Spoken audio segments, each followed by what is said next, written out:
Hello and welcome to PMC English. I'm Idris and you're watching Spiritual Talks. And today we are in conversation with Nayaswami Shankara, who is a senior monk at Ananda Sangha, Chandigarh.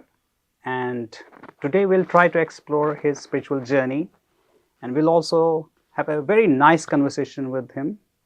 I really heartily warm welcome to our show, Shankaraji. Thank you, Idris. It's a pleasure to have you in our show, Shankaraji. Your name is so powerful, and I can feel the energy, I can feel the vibration. I, first of all, would like to know a bit about you. Where do you come from? Where were you born? And how did you get into spirituality? Okay. A brief intro. Sure. Sometimes it's a little bit embarrassing where I was born, since I'm a monk now. I was actually born in Las Vegas, which is known as Sin City, for the place where people do all the things that you're not supposed to do. And often people are shocked when a monk born in Las Vegas, but it's the truth. That is where I was born. I grew up in America. I went to college at I can say a good university, Yale University. And I actually was pursuing, the dream, thinking that I'll go to a good university, get a good degree, and then I'll be happy. And actually what happened is, at the end, when I had all of the material things that everyone is supposed to have, the degree and the big job and money and all of that, I wasn't happy. And so that led me on to a search. So that's a little introduction there. Fabulous. So why Ananda? So then, after I graduated, I did all kinds of strange jobs. I actually was a stunt man in Las Vegas and did high diving and fire and sword fighting. And I had fun, and I did a job also of coaching children, teaching them sports, of the art of springboard diving, which you might see in the Olympics. I did all kinds of different things. And during that time, I started reading many different spiritual books and always looking, how can I find this happiness? Where is it? And many of the books were good. Some of them, it felt like people were just writing a PhD, like reading 5 other books and then compiling their own, like, now I really know. And it didn't seem authentic. But when I read Autobiography of a Yogi, written by Paramahansa Yogananda, I said, this man knows. I felt it, that he was talking from his own experience about very high spiritual states. He had understanding. He was fun. There was humor. And that book, I said, this needs to be my path. And then I was introduced to Swami Kriyananda, who is a direct disciple of Paramahansa Yogananda. To be honest with you, when I first met Swami Kriyananda, he was on stage giving a lecture to a few hundred people. And he was a big word. He was gesticulating. He was moving his hands around and just talking to the audience very normally. But there was something in his eyes. They were so still. I thought, how does he do that? How can he be that still? Because I was trying to meditate in those days, and I was reading some books, and I'd try to sit there, and I'd start thinking about pizza and this and that, and I just couldn't meditate. And I was like, how can he be that still on the inside? The other thing is, I do believe that I have a spiritual connection with Swami Kriyananda, with this path from many incarnations. And when I saw Swamiji on stage, I honestly just started crying. I felt like I'm found. Like, this man has what I want. When I was a stuntman, I met Michael Jackson. Right. He had a lot of energy, but his eyes, they weren't really happy. Swami Kriyananda's eyes, they were really happy. And so when I met Swami Kriyananda, I pulled those tears back, but something on the inside said, I'm found. This is my path. And I respect all paths, because all human beings have in some way a unique journey that an organization actually can't give.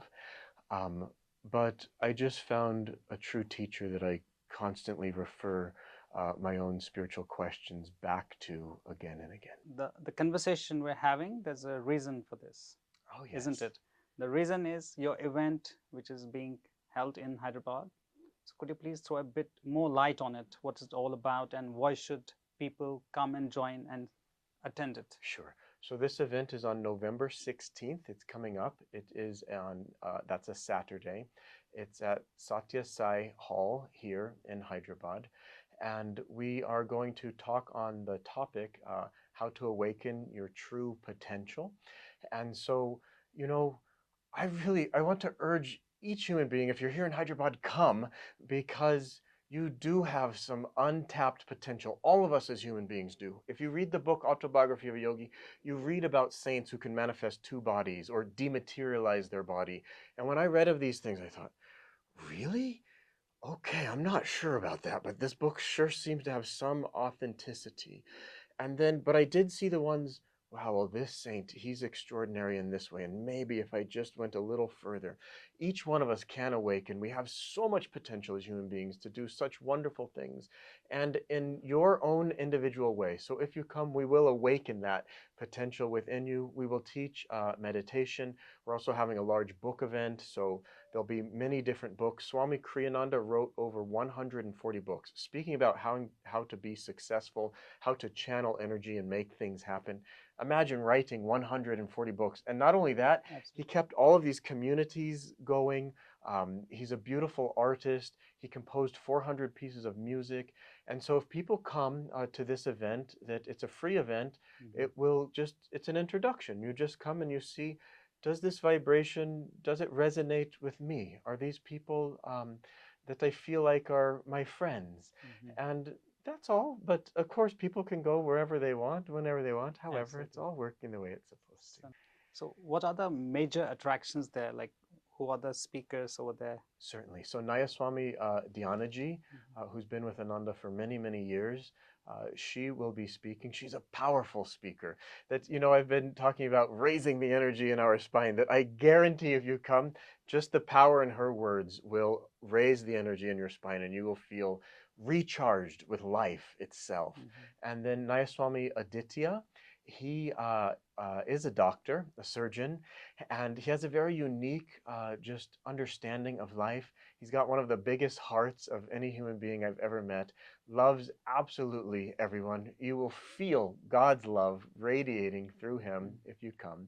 And then I myself will teach people how to meditate afterwards if you're interested in learning how to meditate. So, and then please explore all of the books that we'll have there as well. And of course, food will be there as well. So, nice. Something for everybody. Yeah, from food, for Ananda, what's the importance of right food? Okay, so Paramahansa Yogananda made a term, there's vegetarian, there's Falahari, I think if I'm pronouncing it right, someone who just eats fruits. Yogananda said, why not be proper eatarian, rather than vegetarian or this-tarian, right? And so that means follow a simple diet that works for you, and then be happy. We can make a religion out of food itself and think, oh, God will hate me if I eat this or that. God loves you no matter what. That a pure heart is a much better thing than a pure stomach. Now, we can go deep into it. I'll go this much, but I don't want to do an entire satsang on this. But okay, if we have a vegetarian diet, then that is a good thing. Here's an interesting fact, is that the higher something grows off of the ground, the more spiritual it is. Right. So fruits, dried fruits are a very spiritual thing. However, we do have physical bodies. They do need nourishment.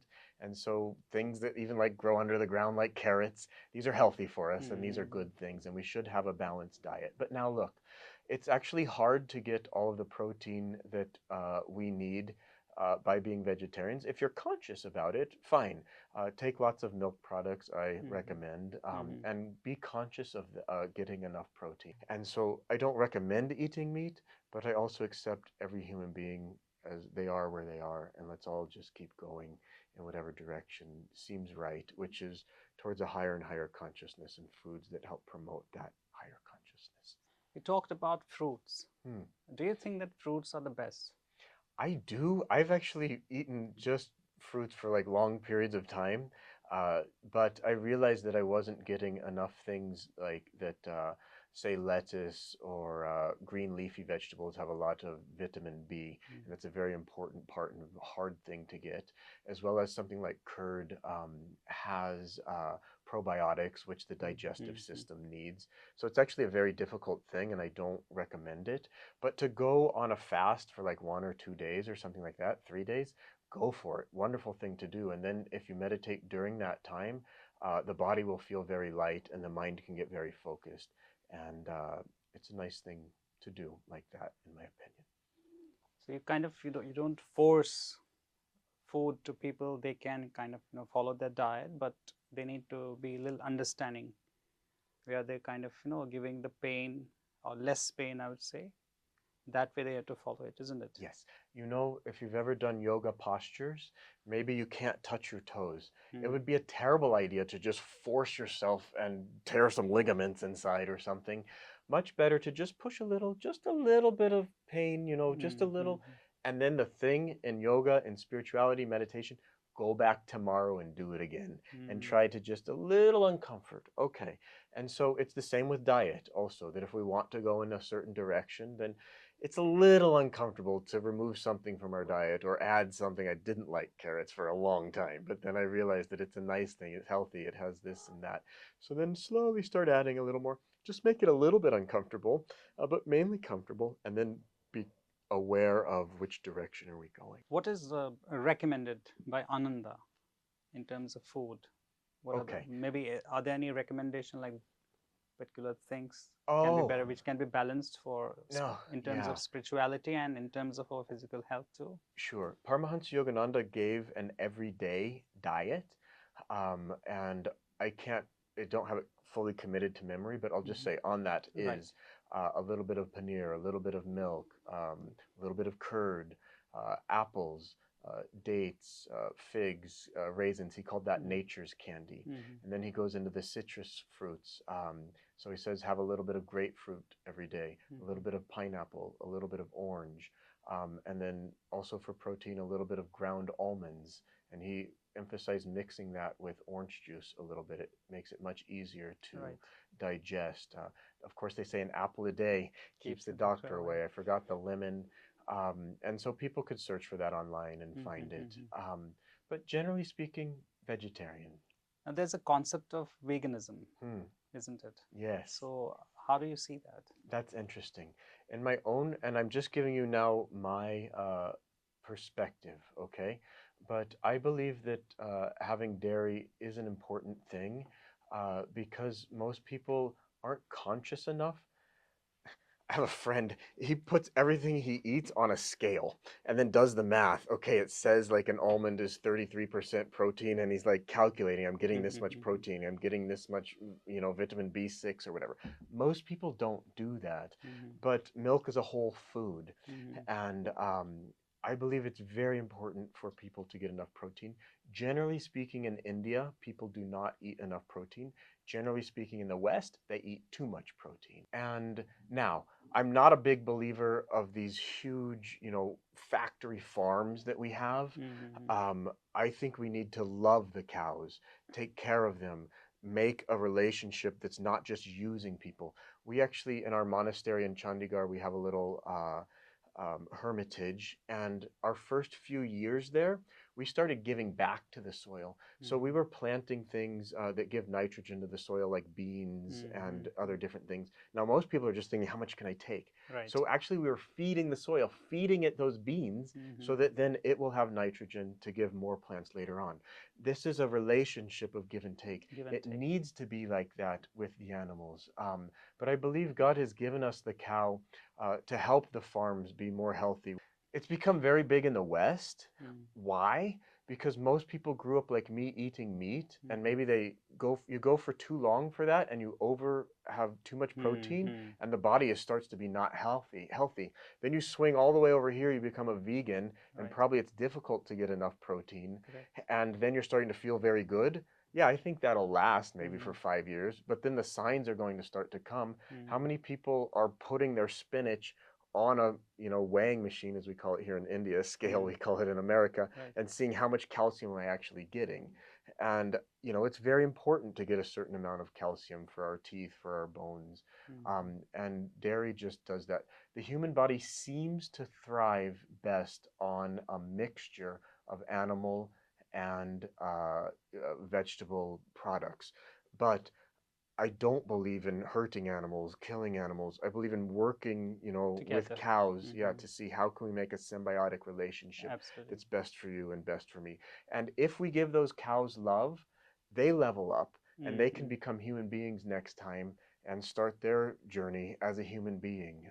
That's much more likely than animals that are just off in the wild, only being animals and not seeing what it's like for them to achieve their own highest potential. I really kind of, I'm very much happy, and it's really interesting that I kind of do believe in that give and take relation. So instead of putting cows in a farm and torture them, just what you can give me, what you can give me, Right. and what I'm getting from you, but not thinking about their food, their babies, Right. they're kind of, they also need some sort of freedom to move around, isn't it? We can't You know, just chain catch them them, up and chain just, them yeah, up, use and them only for milk. just Because then that animal's not getting a happy existence. absolutely. And the human being that puts that animal in that place is also getting bad karma for that.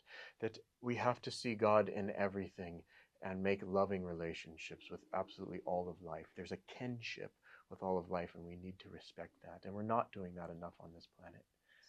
And I just want to say, it's not that I'm like anti-vegan, and if you're vegan, I love you. It's fine. And I really give each human being the right to explore life. And I think that can be done well also. It's just for me, it takes a little bit more thinking than I want to put in my diet. Fabulous. That's pretty amazing, very interesting, and kind of, it takes me to some other point of view wherein, I can see like how you think about the other parts. Like if we talk about PMC or PSSM, that's our parent organization, parent movement, founded by Patriji, we also believe the same thing. Without any border, without any caste, creed, religion, everybody is welcome, everybody is respected. So I feel very much connected, and there's a kind of, there's a connection between you being here, I being here, we talking to each other, trying to explore and know each other about the spirituality, the path you are on, the path we are on. It's really interesting and amazing. Now I would like to know a bit more about, being a layman, what do we understand Ananda as a movement? Oh, well, first of all, I just want to say it's so important that people like us come together to spread a message of love, of unity, of cooperation, that unfortunately in the past, religion has been something that has divided mankind. And I don't really believe deeply in religion. I believe in spirituality, which is an individual journey. And so Ananda does support the individual. That, in fact, we have a saying which is, people are more important than things. And so for us, we even look at our own organization as a thing. And so the individual is much more important than advancing the organization. And that ends up giving us very slow growth. But it's solid growth, and it True will growth. sustain, yes, and it will grow on and on. So for the layman, um, I honestly, I'm not big into self-promotion or even promoting my own organization. I feel that the layman, go out and search, and if you really want to know God, tell God, pray to God. And it doesn't have to be in some fancy, well-chiseled prayer in Sanskrit if you're from India, or, you know, in Old English or Latin if you're from the West. That it can be from the language of your heart, and just pray to God, I want to know you, God. And many people aren't even sure what God is, but I think everyone wants to be loved more, know how to give love better. I think every human being wants to know what joy is. Even if people don't believe in God or a form or an image of God that they've been shown so far, people can think, I want more joy in my life. And so for the layman, go and search for that joy. Swami Kriyananda's email address used to be seekjoy@ananda.org. So everyone can seek that and go and look and then listen, learn to listen, and then God himself, through many different teachers or books or YouTube channels or whatever, will inspire you and will show you the right way. This is my message for the week. Absolutely nice. So interesting. So kind of, it makes me curious to know about it more and more. Now, you gave me a hint that it's all about finding our true self, isn't it? Yes. That's what you Yes. are trying to tell the people, to tell a layman, to find yourself, find your own self, find your true self, isn't it? Yes. So, what are the practices that we follow, or that kind of, are there any guidelines or kind of principles, rules that we have to follow, or kind of understand to know more about ourselves, to find our true potential? There are certain guidelines. You know, I have a degree in mechanical engineering, and so I like things to be scientific or reproducible. And so let me tell you just a little story here, and then we'll get into that. There was a lady once who believed in God, who believed in the power of prayer, and she had a young daughter who was sick, and she felt, if I pray deeply enough, God will answer this prayer and God will heal my child. And so she started off and she was praying very deeply. But then she had to admit, a few minutes into it, she was thinking about the fact that she needed to cook dinner and wondering what her husband would want for dinner and wondering what was in the refrigerator. And she realized that her prayers weren't focused. And then she wasn't sure, will they work? And God hears all prayers, but there are some saints who God will answer every single one of their prayers, and that's because their prayers are focused, that their mind is focused. So, yes, the purpose of life is for us to understand that God is within us, or that we are one with God, and it is our job to explore our true potential and figure out who we truly are. And who we truly are beings of love and light and joy, and this world was meant for us to live in that way. But if we cannot go within and find a calm, peaceful place within, we won't be able to have the experience that we are one with God, the experience that we are beings, and in essence that we are joy. You know, if you're in a dark room and you're stumbling around and kicking yourself on the furniture and you can't find the light and blaming everybody and everything because of that, all it takes is to light one candle. One candle is enough to extinguish all the darkness in a huge, huge room. Absolutely. And so we are beings of joy, but often we don't know that. We're stumbling around in this world. But if we can take some scientific techniques like meditation, go within on the inside and get everything still. Now, it's not easy. We have to get our mind still. The mind and the breath have a correlation. If we can get the breath to become still, the mind will become more still. Our heart rate actually becomes still. That helps to calm our emotions, which might be taking us in a negative direction. With meditation, with certain techniques, we can turn everything around. We can live positive emotions all of the time. I didn't think that was possible when I first came on the path. And then I started meeting people within our organization, and now I see there's saints everywhere. He's happy all the time. How does he do that? Because I certainly wasn't happy. I was grumpy one day, then, happy the next, and on these huge oscillations of outward emotions that were dictated by what was going on outside of myself. But I've now learned that I can have peace and joy on the inside, no matter what's going on. And the more I can learn to calm the restless breath, the restless mind, these are like ropes that tie us outwardly, that then we get caught up in the rhythms of the world. But we can learn to have our own rhythms. We can learn to be a cause in this world rather than an effect. And we can learn to help the entire world become happy. We can learn how to uplift people. Now, this might sound funny, but it's true. We can learn how to uplift people from the inside out. Normally, you're taught, well, someone's sad, go and smile at them or say something nice. But the saints that I've met, when I'm around them, I just feel happy and I don't even know why. And all my problems, I was going to ask them this question, that question, somehow those just disappear. So there are scientific techniques where we too can learn how to become saints. But yes, we do have to do the work, but it is fun. So meditation is the path, isn't it? Or is it the beginning? So certainly within Ananda, meditation is a core part of our life. Right. The deep members of Ananda, we wake up every morning, we practice meditation. Before we go to bed in the evening, and different people have different schedules, but we all try to meditate twice a day.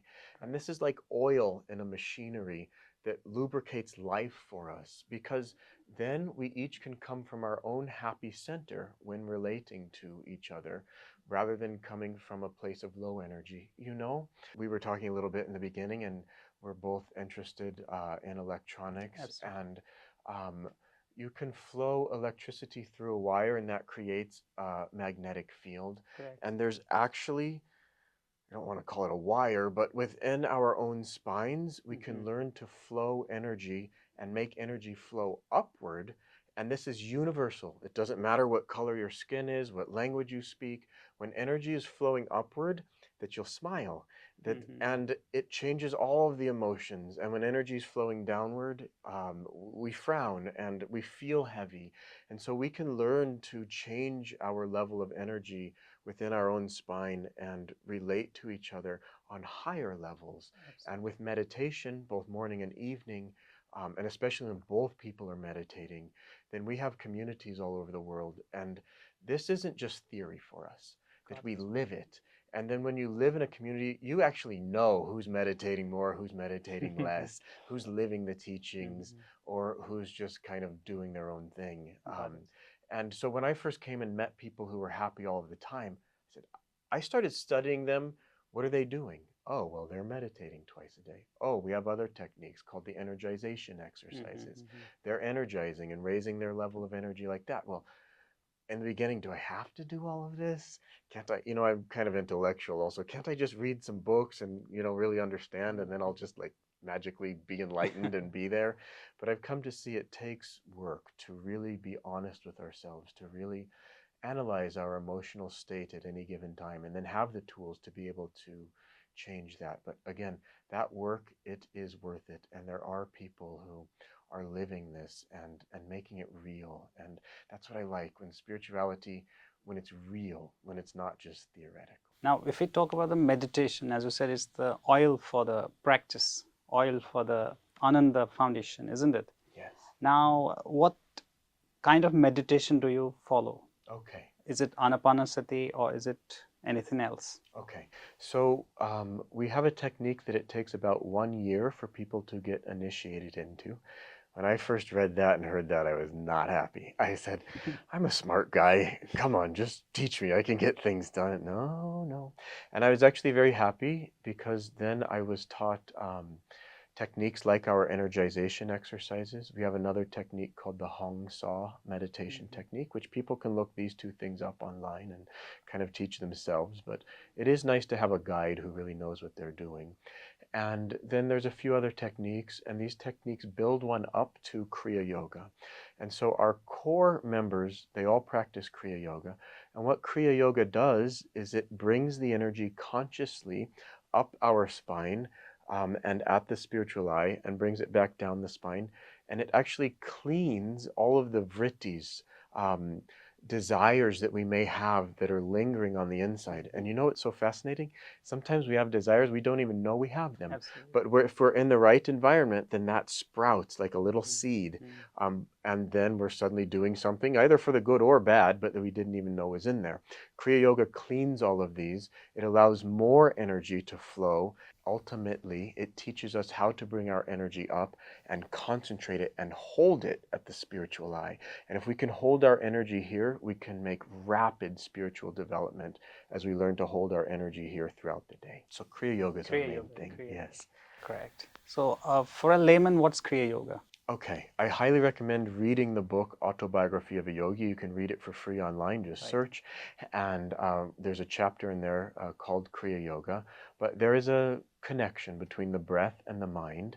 This teaches us, Kriya Yoga, how to control our breath.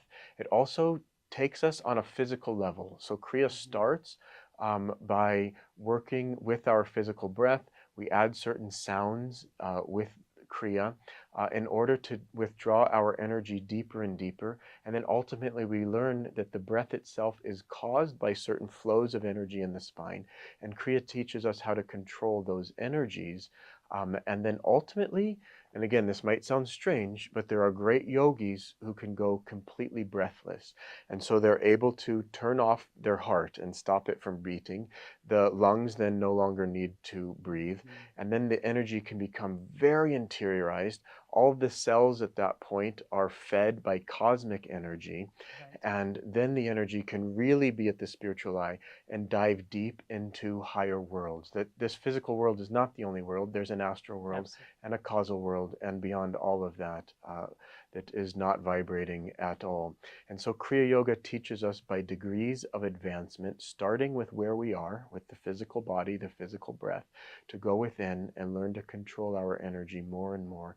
And it helps us gain concentration, become much more calm people, to understand willpower and how to make whatever we want to happen in this world happen, which is a wonderful skill to have. Kriya Yoga is very, very powerful. Now, my simple question is, like, why should we, like, kind of bring a balance between higher worlds and our physical world? Sure. So this physical world is, number one, fraught with suffering. That because there's a law of duality, that whatever we do ultimately will have to be balanced out. Meaning, let's take some real examples. When we're young, we seem to be healthy all of the time. But as people age, then sickness starts to creep in. So it's very foolish to think that we're going to be healthy all of the time. If we practice yoga, we can learn to be healthier and healthier. But even once one goes very far into this, then the saints, they end up taking on sickness onto their body for other people to help them. So that it never really works in the physical plane. But then let's say you want to be great, even at running, or you want to be a great scientist or a great painter. Um, if we think I'm going to do this only with my own strength and only my own will, we'll only get so far. But if we realize that there are influences out there, that there are forces, you can personify them and call them the devas. If you have a very scientific mind, you can just think of them as forces that we can measure. And I've had my aura measured and done Kriya, and it changed, and I very scientifically did tests to make sure this thing was working. So now, if we can draw on that, on astral influences, if we can start to draw on causal beings and the power of the causal world, we can become much more powerful, and we can do much, much greater things in this world. And let's go a little deeper here also. If we really want to change ourselves, you know, there came a point where I realized I just want to have positive thoughts all of the time. And then so I started trying to do that, but I couldn't figure out how. It's very difficult to learn how to just control the mind with the mind. But if we start to see our own selves as an integrated being, that we have a physical body, but we also have an astral body, and we also have a causal body, which is made of the mind. And then we learn how to control all of these and see how they're integrated, and not just pick it up from one point, but pick it up from all of the different points, and we can mold ourselves and shape ourselves. And then we're not just working on the physical plane. Okay, I should have a better diet. Okay, I can make my physical body better. Okay, I can exercise more. Fine. But that actually helps my meditation. And then if I start feeling energy within my body, if I'm around other high energy beings, if I start to realize there are devas that can help us, and I can draw on their power. And by the way, they want our power as well, that we can also give love and joy and high energy back to the devas. And now it's Lane Dane, that it's moving back and forth with other beings. Then great, great potentials can happen. So, and now let's go just a little bit deeper into this. Layman, an average viewer might be watching, but how do I know that there's an astral world? But how do I know that I have an astral body? Or do I really have some chakras? Are they really in there? That we have to take everything one slow step at a time from where we are. It's wonderful to have teachers who guide us, but then even then, it's good to question the teachers and take just one slow step. But for example, speaking of intuition, probably every human being has their mobiles ringing and you just know who it is. But then you have to ask how. How did I know? Can I repeat this? Can I make my intuition stronger? And perhaps somebody has had some little glimpse of the astral world or some little experience on the inside. By the way, when we go to sleep, every night we go into the astral world. It's that we don't remember it. Right. But sometimes people, they might have an out-of-body experience and they're not sure. And so we all need to talk. We all need to help each other understand what these experiences are. But at the end of it all, if you, and I'm talking to the viewers here, not Yeah, you, absolutely. but I'm a viewer. Yeah, I'm if just a you layman. really want to know, you can know anything, you can know everything about everything because you are an integral part of the entire universe. And in fact, where is the center of the universe? It's centered within you. And you are part of the entire universe. And that means your birthright is the entire universe. And you have a right to know about everything in the universe, how it works, and how to use it to help yourself and others. So beautiful. So beautiful. So you simply mean to say the universe is in me and I'm in the universe. Yes. That's the connection. Yes, isn't that so beautiful? It's like that the ocean is made of drops, so it's made of each one of us, but the ocean itself is in the drop. Absolutely. So God, the So entire beautiful. universe is within you. So It is beautiful, yeah. So beautiful. If we talk about a successful person who is like well off with his business or whatever job he's doing, why should he come to Ananda? Interesting. You know, I've met many successful people in this incarnation, and there becomes a plateau where people have as much wealth or they're the best in their industry or whatever, but still inside usually there's like a hole inside that we're trying to fill, and so we try to buy more things, or unfortunately people get into the negative things in life of drugs and alcohol or sex or whatever, and we can never fill that hole on the inside. And that hole actually will never be filled unless we start filling it with light things. If we start filling it with God, with joy, with helping others, with taking responsibility for other parts of things going on in this planet. We are beings of light, and we have to go into that and start to feel that and recognize that on higher levels of our own being. Once we just, we incarnate again and again, and once we learn how to have a successful business or whatever and have a great family, there will always be that feeling it's never enough. And God implanted that in us because it's not enough until we become who we truly are, which is one with God. So nice, so nice. What a lovely explanation. Now, coming to the next point, as you said that Ananda is kind of exploring God through this particular Kriya Yoga, meditation, and all of the things that you kind of, the knowledge, the books, the painting, or whatever you do. What's the concept of God according to you personally and according to the movement, Ananda? Okay. Yeah. We usually define God as joy. There's a classic definition in the Indian scriptures, Sat Chit Anand, and Paramahansa Yogananda just translated that into English as ever living, ever existing, ever new joy. And so it's eternal, and it's eternal truth, and there's eternal joy. But this joy also, the joy that we get by eating something we like, then that goes away. But the joy of knowing God within our own selves, or knowing that God is joy, that joy, it will never get old. It will never get stale. Right. It's every single moment. It's like, wow, and that's fun, and this is fun. Actually, children really run around exploring the world, and like they just seem to have so much fun. But normally, if you take a child to the zoo, you might see the giraffes and the bears and the hippopotamus. But by the time he gets to the lion, he's, okay, just take me home. It's not that the lion is less exciting than the hippopotamus. It's that the child has run out of energy, and his energy now is down in the lower chakras. And he doesn't have the capacity to experience that joy anymore. And as we learn to have higher and higher energy, we can learn to be channels of joy. God is joy. Now, on the other hand, people need to think this through for themselves and ask who is God and build their own understanding. Because once when Swami Kriyananda was in Australia, a man said, I really enjoyed your lecture, but I just have to tell you I'm an atheist. And so can you help me overcome this? Or what do you have to say to me as an atheist? Because I don't believe in God. And Swamiji said, why don't you think of God as your own highest potential?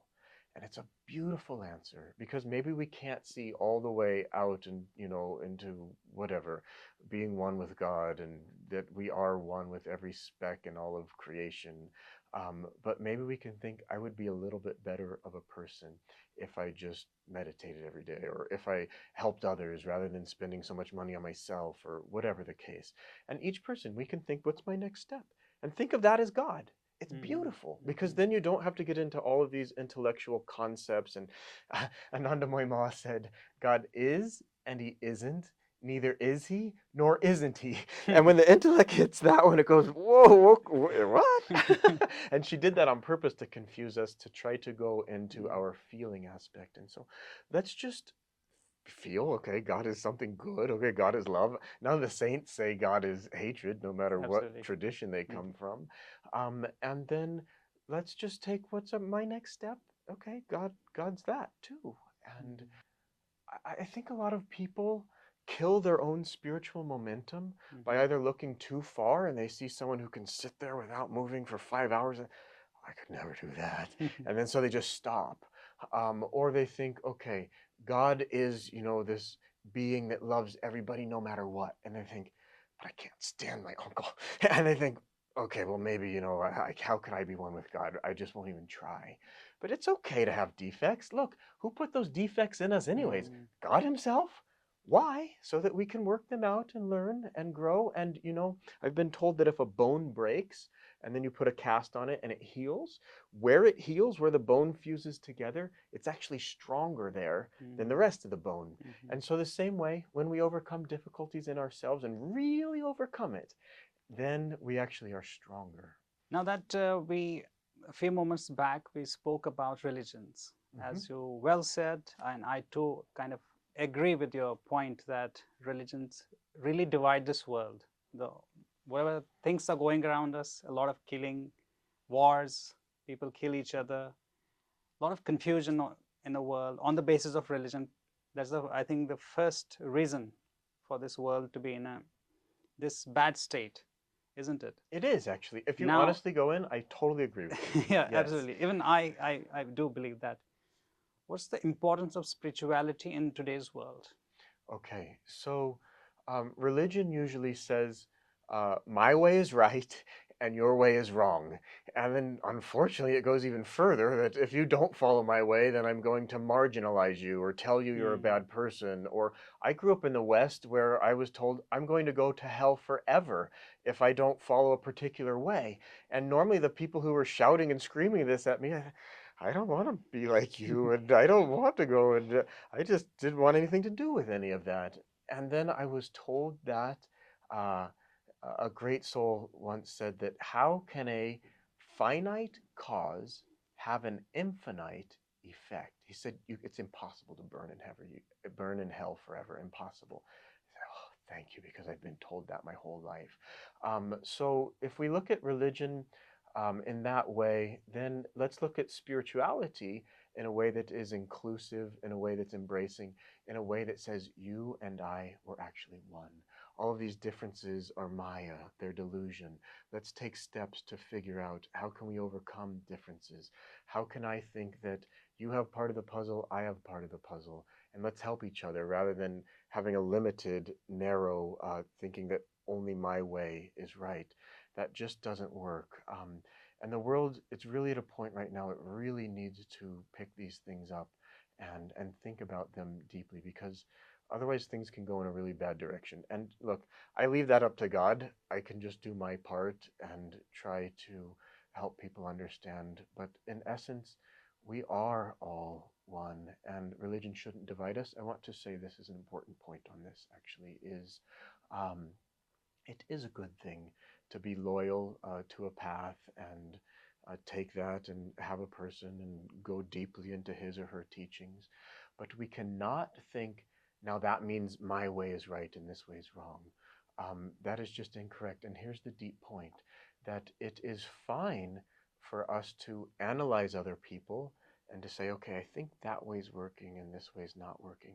But the moment that we get into a state of judgment and say, that guy's not good and I am good, then that starts promoting ego, And the essence of all spiritual paths are to transcend ego. You know, I'm a renunciate. We have this order, the Nayaswami order. And so I will never get married, and that I try as much to live a simple life. But renunciation really, and this is true for all spiritual paths, renunciation truly is of the ego. That all renunciates are really trying to get rid of this this thought of I am the doer, and realize that, well, who is it speaking through both of us right now? Who is it that's listening? It's God listening through us. It's God speaking through us. And people shouldn't be afraid to say that. In the beginning, it's a little bit scary, like, me? Like, God, no, like, we think he's way over there. And I think he loves me and he gives me some blessings sometimes, but no, he's actually within each one of us, and we are all channels. And so to the degree that we can feel God's presence flowing through us, within us, then this is the degree that we are reaching the heights of spirituality. And this is where we feel all oneness. And then it's quite all right to see someone making a mistake.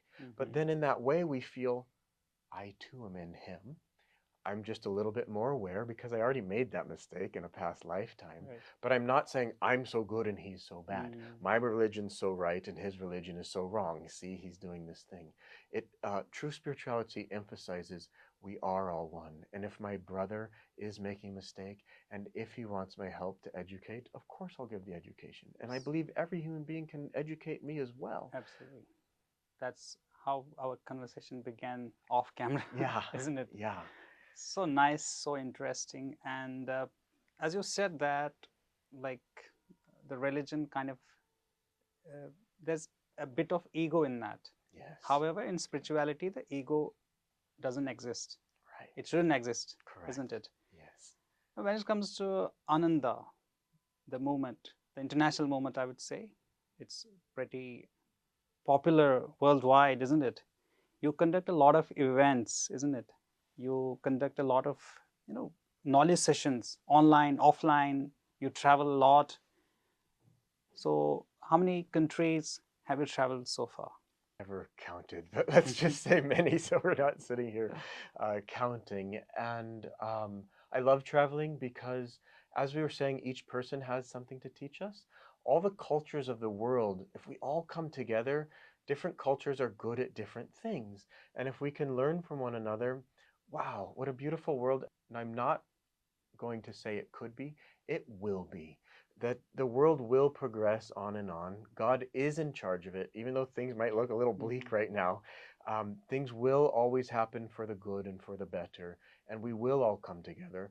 The choice is, do each one of us as individuals want to be part of that? But our organization, it's worldwide. You can look it up online, and we have a website, Find Ananda Near Me, wherever your city is or whatever. And no, we don't have centers in every country, but we have a large online presence, and we travel a lot. And wherever God sends us, and wherever there's a sincere desire to want to understand this path more deeply, certainly we will go there one way or the other. So nice, so nice. Thank you so much. It was really nice talking to you. My dear viewers, the event is happening in Hyderabad. Please take a moment. It doesn't matter, it really doesn't matter where you come from, what do you do, rich, poor, whatever. Maybe you're a doctor, engineer, politician, anything, student. Please do come to this event. Spend some moments with the people who are on a higher level of energy, wherein you will feel that. If you don't feel that, then do let us know. We'll do better. We'll see how can we make things better. We have a positive outlook. We talked about the colors. As they say, we have a different point of view. We don't believe in killing anything. We believe in uniting, loving, and spreading joy. Thank you so much. Keep watching PMC English.